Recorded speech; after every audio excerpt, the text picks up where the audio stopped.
Film ini diambil dari kisah nyata, yaitu tentang tim pendaki puncak Everest yang harus meregang nyawa bersama karena suhu yang ekstrim dan kekurangan oksigen. Oke, langsung ke pembahasan. Film dibuka dengan suasana sekelompok orang yang sedang sibuk memborong persediaan barang yang akan digunakan untuk persiapan pendakian. Di sini ada seorang komando yang bernama Rob Hall. Rob Hall mempunyai istri yang sedang hamil. Istri Rob sangat khawatir dengan Rob, tapi akhirnya Rob meyakinkan istrinya dan pergi melanjutkan perjalanan. Scene pindah ke bandara di kota Nepal. Di sana ada sebuah tim yang juga akan melakukan pendakian. Mereka bernama Beckwither, Doug Hansen, dan John. Mereka mempunyai pengalaman masing-masing dalam pendakian. Selanjutnya, mereka melanjutkan perjalanan dengan naik angkutan umum. Setelah semua berkumpul menjadi satu, mereka melakukan musyawarah bersama. Rob memberi penjelasan bagaimana cara bertahan hidup dan menghadapi cuaca yang sangat ekstrim di sana. Singkat cerita, mereka berangkat menuju Everest menggunakan helikopter. Mereka turun di sebuah desa yang padat penduduk. Belum sampai di situ, mereka terus melanjutkan perjalanan menuju ke Namche Bazaar. Setelah sampai, mereka menunjukkan surat izin pendakian ke seorang kepala desa. Dan selanjutnya, mereka melanjutkan perjalanan ke Everest. Setelah mereka sampai di sana, mereka mengikuti upacara pemberkatan terlebih dahulu di sebuah vihara. Kemudian setelah itu mereka melanjutkan perjalanan ke kamp pusat Gunung Everest. Setelah mereka tiba di kamp pusat, mereka juga bertemu beberapa tim dari Afrika. Di sini Rob Hall menjelaskan kepada rekan-rekannya seperti tempat-tempat untuk konsultasi, perjalanan, dan lain-lain. Rob memperkenalkan perempuan yang bernama Helen. Helen adalah seorang yang bertugas untuk meramal cuaca gunung, mengontrol pendaki, dan merawat pendaki yang terluka. Helen juga memperkenalkan pria yang bernama Eeng Dorje. Eeng Dorje adalah seorang pemandu rute Gunung Everest. Sebelum melakukan pendakian, Rob Hall dan tim medis memberikan informasi apa saja yang diperlukan, bagaimana cara mengatasi kedinginan, dan obat apa saja yang wajib dibawa. Para tim wajib melakukan penyesuaian diri dan juga latihan melewati medan gunung selama beberapa pekan. Saat melakukan latihan, ada beberapa masalah serius seperti tali pengaman yang kendor dan banyak jembatan buatan yang sudah mulai rusak. Rob langsung mengajak kerjasama tim, tapi sayang, salah satu tim tidak setuju. Akhirnya Rob mengajak temannya yang bernama Scott. Scott merupakan pemimpin dari tim lain. Rob mengajak Scott untuk bekerja sama memperkuat tali pengamanan pada lereng gunung. Walaupun keberatan, tapi akhirnya Scott menyetujuinya. Latihan dan penyesuaian diri pun selesai. Tepat tanggal 5 Mei, mereka melakukan momen foto bersama. Dan saat malam hari, salah seorang sempat menanyakan. Ia bernama Anatoly. Anatoly bertanya kenapa mereka mau melakukan pendakian yang sangat ekstrim itu. Akhirnya mereka menjawab, mereka adalah pendaki, segala apapun rintangan pasti bisa dilewati. Di sisi lain, mereka juga ingin membuktikan bahwa orang-orang biasa seperti ini bisa menaklukkan puncak Everest. Akhirnya esok paginya mereka berangkat mendaki. Saat ada di medan perjalanan, ada seorang anggota tim Scott yang tidak sehat. Akhirnya Rob bertemu dengan Scott lalu memberitahunya. Tim Rob Hall melakukan pendakian dan kemudian istirahat di camp 2. Setelah itu mereka melanjutkan pendakian.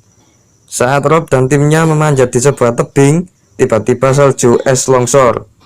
Bongkahan es itu mengenai Harold dan kemudian membuat Harold dan Rob terjatuh. Tetapi untungnya mereka masih selamat. Akhirnya mereka istirahat di camp 3. Setelah itu mereka melanjutkan pendakian. Semakin tinggi pendakian, semakin tinggi juga nyawa yang ditaruhkan. Akhirnya mereka singgah di camp 4. Saat mereka istirahat di camp 4, tiba-tiba cuaca menjadi buruk. Mereka diserang badai angin yang akhirnya membuat rekan-rekan Rob sakit. Mereka juga menggunakan takaran oksigen yang lebih banyak dari yang direncanakan.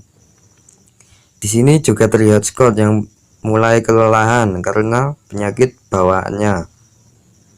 Tepat pukul 1 pagi, badai sudah mereda. Rob Hall memutuskan untuk bersiap dan melanjutkan perjalanan. Pukul 2 pagi, akhirnya mereka meninggalkan camp terakhir itu. Dan kini mereka melakukan pendakian menuju zona kematian. Pada saat perjalanan, tiba-tiba Beck mengeluhkan luka pada matanya. Beck hampir tidak bisa melihat. Melihat itu, Rob Hall langsung menawarkan untuk mengajaknya kembali ke camp. Tetapi Beck menolaknya dan memutuskan untuk menunggu di tempat itu. Akhirnya Rob Hall pergi meninggalkan Beck. Di sisi lain, tim lain kedapatan masalah. Tali pengaman di pinggiran tebing terlepas semua. Hal itu memperlambat perjalanan dan akhirnya mereka kehabisan waktu. John dan beberapa rekannya pun putus asa dan pergi kembali turun. Melihat itu, Rob Hall terus melakukan pendakian dan berusaha mengajak gotong royong untuk memperbaiki tali pengaman itu. Akhirnya mereka berhasil menyelesaikannya dan berhasil melewatinya. Akhirnya sekitar pukul 1 sore, tim Anatoly berhasil mencapai puncak.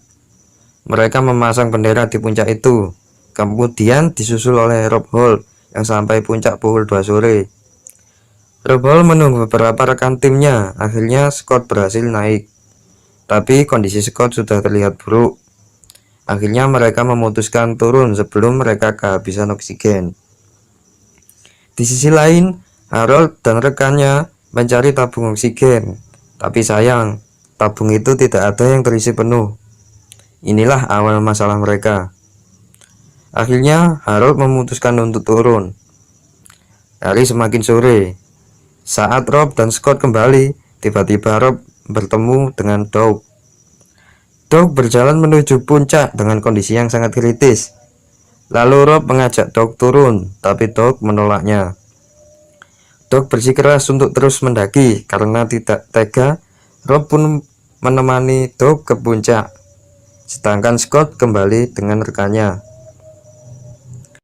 Pukul 4 sore, Rob dan Doug berhasil ke puncak, tetapi awan gelap mulai bermunculan dan akan terjadi badai. Rob dan Doug masih berada di puncak dan mereka kehabisan oksigen. Rob kemudian mencari bantuan untuk membawakan tabung oksigen. Kemudian dengan terpaksa, Harold pun kembali ke puncak untuk membawakan mereka tabung oksigen. Di sisi lain, tim cuaca menyuruh Rob untuk pergi turun dengan secepatnya, tapi Rob sangat tak tega meninggalkan Doug yang sedang sekarat di sana. Di sisi lain, Scott juga kehabisan oksigen.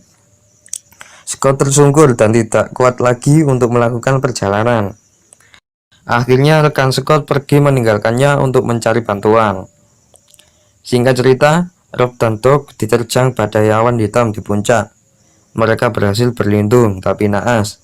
Akibat kelalaian Rob Hall, Doug pun berjalan di pinggiran tebing, dan karena ia sudah tak kuat menahan tubuhnya, ia pun masuk ke jurang. Rob pun sangat menyesal menyaksikan kejadian itu.